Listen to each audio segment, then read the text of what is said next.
การได้ออกเดินทางไปพบเจอสถานที่ใหม่ๆคือความสุขอย่างหนึ่งของคนที่เลือกหาความสุขผ่านการเดินทางในความเป็นจริงแล้วความสุขมีหลากหลายมุมมอง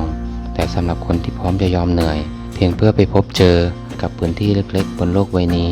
โลกที่กว้างใหญ่เกินกว่าจะเห็นได้ทั้งหมดเพียงแค่ได้สัมผัสเศษเสี้ยวหนึ่งของมัน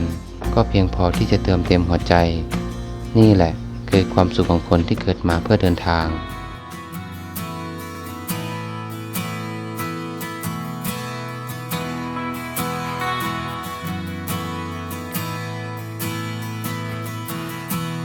She looked up from a tall glass of something I could tell she was needing a friend.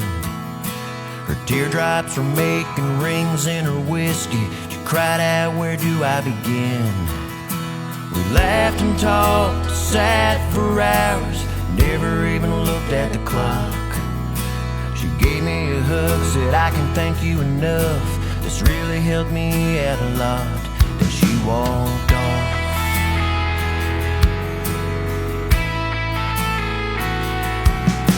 I let her get just barely out of sight before